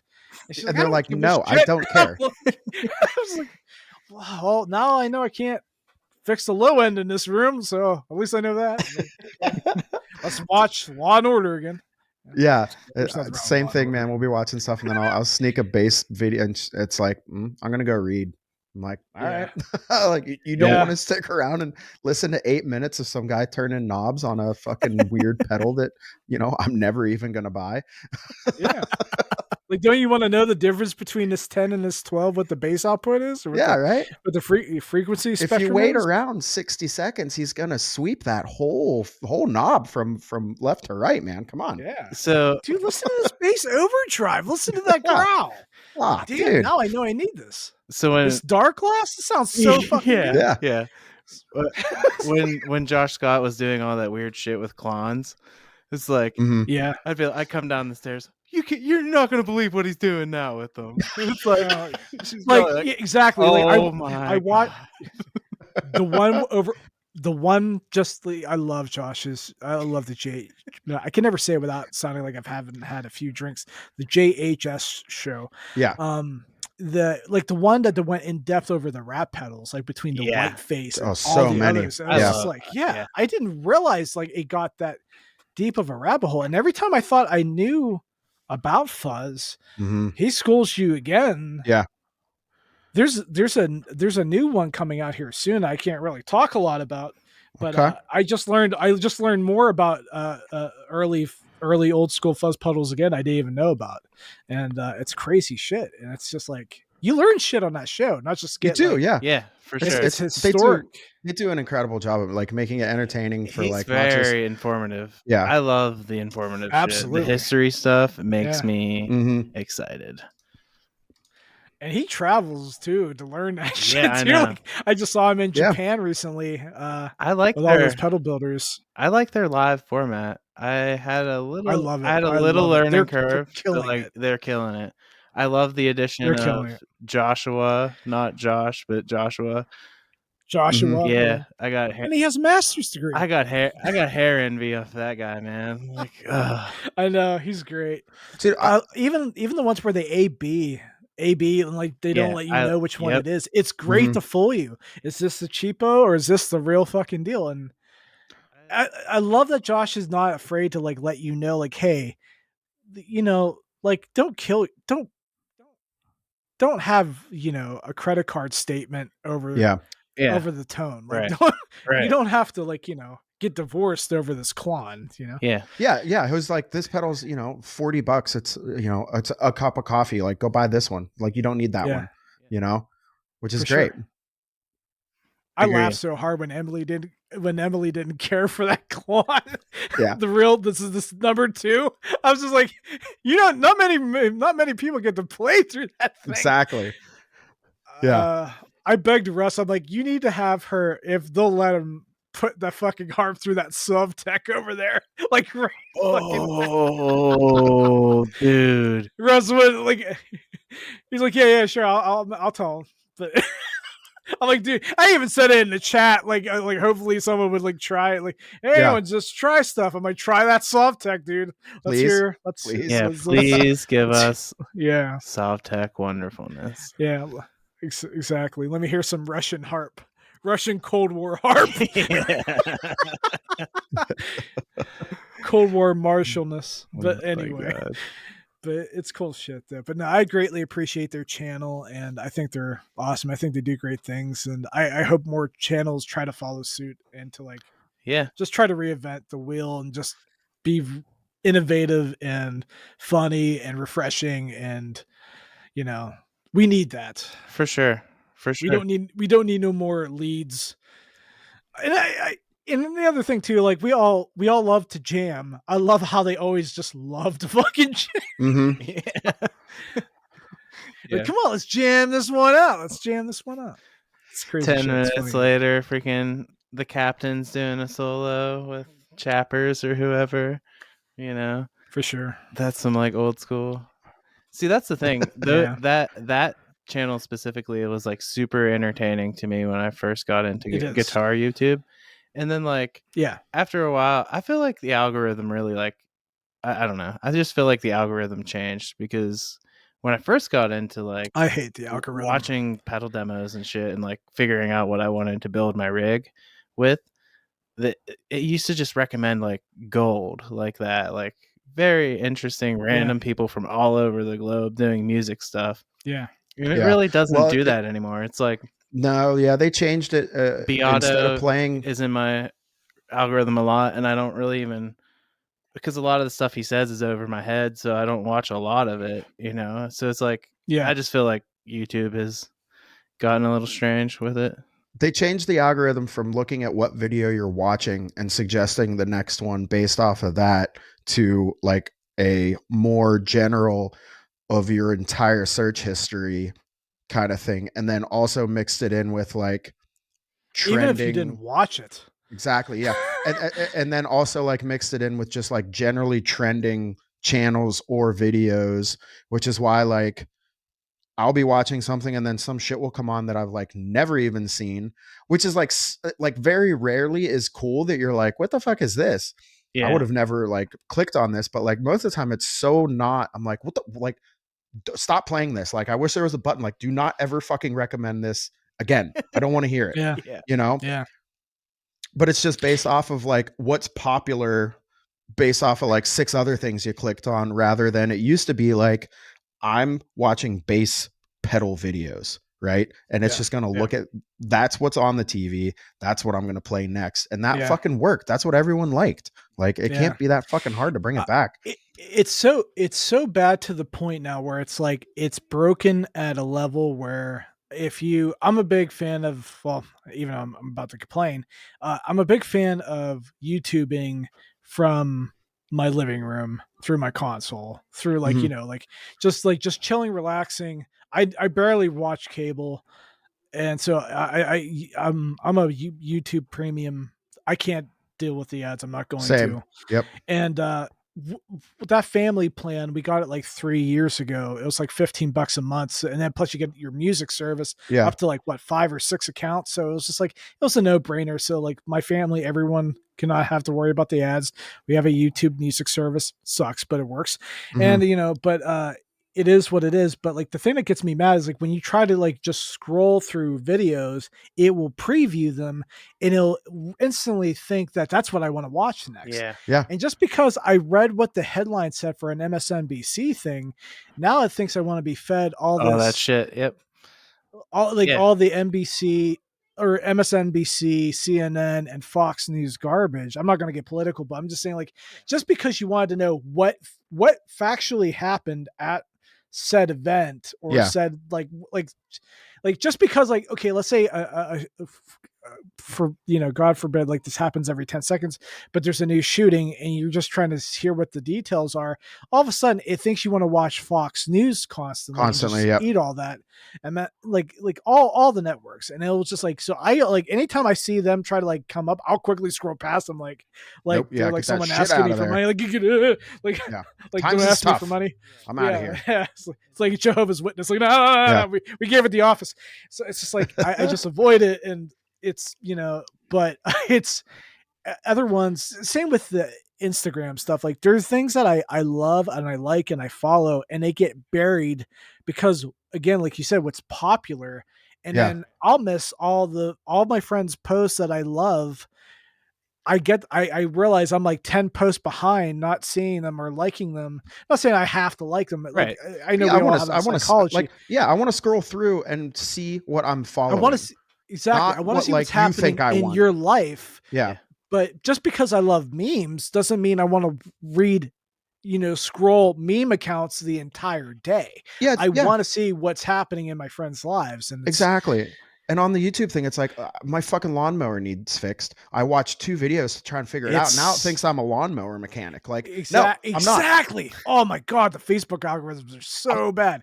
I'm So not. I wanted to watch that one video, and that's it. I'm done. I'm out. I'm out of the lawnmowers. Like, now I'm watching other stuff. Play more of that shit. And it's like, here's fucking Randy's garage again. And you're like, what the fuck is this? And I don't care. And they all share your data. They all share your data. And just because I watched like and this is what's wrong with the new Craftsman mower. Yeah. Yeah, exactly. And just because I watched like someone do drum tests on like an interface in a room somewhere on YouTube, all of a sudden it's recommending me these $12,000 mics I'm never going to buy. I couldn't buy because, hey, you watched that video with those AKG C12s in there. I'm like, yeah, but I can't afford that. I mean, I wouldn't be on fucking Facebook if I could afford that shit. I'd be making hit records. The algorithm's busted. It's so busted. And the second you even think about something, it's trying to sell it to you. Yeah, it's fucking annoying, man. Like in ways, like I'm gonna be oxymoron about it. Like I'm gonna argue for it. I like that it suggests me things that I would want to buy, but it's like, so whoever works over there needs to get this algorithm shit right, because like I like that I see advertisements of things I'm interested in, but you don't need to fucking bury me in them and trying to constantly get me to buy stuff that's just not feasible. You already have a demographic on me, like you. And like right now I've been researching like the durability and read write speeds of external SSDs. Now that's all I'm going to see on fucking Facebook when I scroll. I'm going to see like every single external NVMe drive. Like I already know it's coming. Like it sucks. I'm so fucking over it. Yeah, man. It's so weird that this is like even problems a thing. But like, I'll actually prove one more of how bad the Instagram one is broken. Yeah. I love gym mishaps. Okay. But now it thinks I love gym injuries. Yeah. Okay. And I am like, so like Tracy, like I proved it to her the other day. Like there was a real funny gym, or like where the dude's doing the Spider-Man thing, hanging upside down, or someone like, just they shit themselves or they piss themselves trying to do a deadlift. But then, like right after that, as I'm scrolling down, I see someone's knee blow out. Like I don't want to see. I'm not Tom Segura. I don't get the pleasure. I love Tom Segura, but I love it. Like I love this comedy, but I don't want to see. I don't take pleasure in watching people get hurt. I love watching mishaps happen. I love watching it like a guy who couldn't barely get the bar back on the rest, on the hook. I like that shit. I like where like real close calls. I like funny, but I hate. But now it thinks I'm obsessed with injuries. 100%. Yeah, dude. And it's like, it's so bad. I like watching people fall down. I don't like watching people like almost die. Like, I like a silly fall down, like a trip and fall. Like I love that. Oh, and you fucking smacked your face off of. Okay, that's like funny to me. I love that shit. The algorithm's desensitizing you, man. Yeah, exactly. But it's in a range that we don't want to be. Again, it's a range of like you're taking it too far. Algorithm, exactly. But yeah, it sucks. I don't know. Hopefully they fine tune it. It makes me like hesitant to look at stuff for long. You're listening, so you doom scroll faster. They are, and the TikTok one is my TikTok algorithm is fucked. It thinks I just want studio shit and gross shit all the time, but just because I laugh at some like a weird person like talk about their bad ER visit and then talk about how they contracted STDs, and it was just weird, it was awkward, like you shouldn't have talked about this, and I'll like it, but then and now it's like it'll give me all these doctor ER things after, like it thinks I'm obsessed with doctors consults. I'm not. Like this weirdo who's probably on drugs just talked about their ER trip and how they have syphilis and all this funny shit, but like now it thinks I want medical expert advice. It's crazy shit, man. Yeah. They all of them need like a reset button. Like I just had to look some stuff up to like actually do some research. I don't want to ever see that shit again. I want a reset button, but I also don't want it to wipe out everything else I've ever done. Like, you know what I mean? Yeah. Like, can I just get a fucking Instagram refresh real quick? Like, just put me back to like whatever, you know? Give me the most recent shit and let it roll. But the weirdest feeling in the world, I'm sorry, I keep going on forever. But man. The thing Yeah, is, you're fine, the bud. weirdest thing is we're like an hour and 39 into this. So I'm sorry. We we're can be making done more of whenever it. you are, bud, man. It's all right. I'll end it here shortly.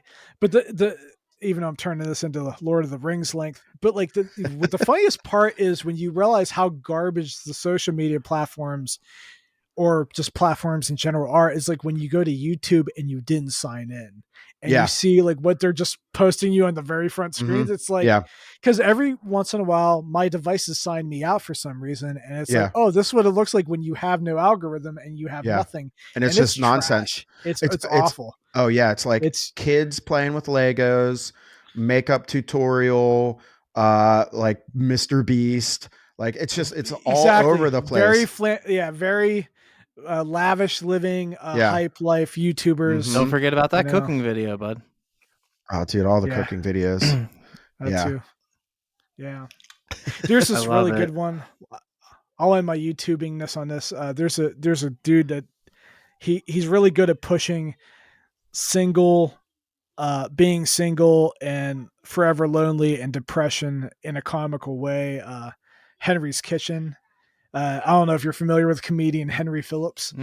He does these really bad. It's amazing. Henry's Kitchen. They do like he does these cooking shows, but they're really very low budget, like poorly filmed. It's all done on purpose. It's intentional. But he drives home like the super sad, like dinner for one. It's really like it's always going to be just dinner for one at the rate he's going. It's great. And, that sounds awesome. He plays really sad fucking music during the transitions and everything. It's beautiful. Is he making is he making sad food, or is he making like some banging shit? But like it's just a sad undertone. It's really bad made food. It's poorly made, and it's usually, if there's anyone involved, like a neighbor or the landlord or whoever, they usually end up hating it, or he hates it. He won't even eat it, and it ends up getting thrown away. And then it ends in the real sad music again, which he writes because he's also a musician. But dude, it's beautifully done comedy. And he's not blown up, but like he's doing Twitch now, and it's starting to gain some momentum. But like when I say blown up, I'm talking like a million subscribers. Like he's definitely got a cult following, and I'm one of them. Because it's the depression. It's so, the sadness is so comical, and he nails it. And the food he tries to do like a French bread that's just nuked to the fucking pan. The whole pan gets thrown away. Then like there's the French bread. It's amazing. It's like it's own sculpture. Like it's like that kind of great stuff. And it's just like every single meal. There's probably easily 30, 40, 50 videos, and every one of them, they're home runs. They're fantastic. Oh, that's awesome. I cannot wait to check that out, shows, man. For sure. But I'll chill and stop about the YouTube stuff there. I mean, I could go on forever. I watch cooking shows I have no business watching, and like people making shit that I'm like, I will never even come close to this. And I watch it religiously, like I'm a fucking weirdo. Like I'm actually going to try it one day. Yeah, you know? I could probably hydro dip something. Yeah, I can reverse sear this. Yeah. Like, Joe Rogan will pat me on the back. He's got my back. I've heard how to do it. I'm good. Yeah. Watch the YouTube video. It's fucking fine. That's for sure. It's crazy shit. Well, man, it's been good to have you on. This has been a lot of fun, man. I know. Thanks for joining us. Thank you for having me. I apologize how long it was. No, man. No, dude, it's all good, man. Don't apologize. It's great. I mean, we did an hour with just me and Dustin the last two, so we just assumed it would go longer with the guests. I mean, it's only natural. It's really easy too. It's easy. Yeah, we chop it down if you got to. No. Get her out, put her on the diet. No, I think that's the thing, man. We're just trying to be real. Like, we're gonna tell people like we're shooting for an hour, but like it's up to them. Like if you want to go, like we're Yeah. going. But like I also don't want to be like, hey, can we have 3 hours of your time? And then there's this weird pressure of like you're looking at the clock and like even right now I'm like, fuck, we'd have to go much like for sure. It's just we're just trying to keep this thing super It's really like easy. It's conversation, it's a banter, and it's like it could go on forever. It's really actually, I mean, sometimes there's people that's like they're a stiff board, and they're like, okay, and that was fun. Yeah. And so, what else you want to know about me? Like, yeah, I mean, and that's how birds that's how birds get from tree to tree. You know. And after the skinheads walked in, we never played a show in Altoona again. Yeah, and we beat that band up. Yeah, it's just like well, what else happened? And well, then they it's really easy to talk and make stuff go on forever. Well, that's what I had. You guys are really easy to talk to. I had a hunch that you would be a good first guest, so thank you for coming on, Joe. It's been awesome. I appreciate it, buddy. Yeah, home run, man. Yeah, that was great. That's great. Super fun. Sure. You'll be episode number 3. There it is. I appreciate it. That'll be awesome. Yeah, man. If there's anything like you want to promote or whatever, your videos or whatever, go ahead, and we'll put stuff in the show notes so everyone can check it out. Anyone who liked anything I remotely said, or just like that kid's weird, or that dude's weird, or he's interesting, on Instagram at Lex Hit Reset, LAXHITRESET. Lex, like hit that reset button, and my band Flechette that Andy's in. I haven't posted anything in a long time there because I don't why like, hey, I'm writing songs and I'm still writing songs and I'm writing some more, like, no, like we'll hit you up when we're good and ready, and we'll floor you with some riffage and beats and some thrash, and oh yeah, please follow Foremost, obviously follow my other musical friends like Emily Hopkins, Emily Harpist at Emily Harpist. Check her shit out because she's amazing, and I'm so glad I get to play drums with her.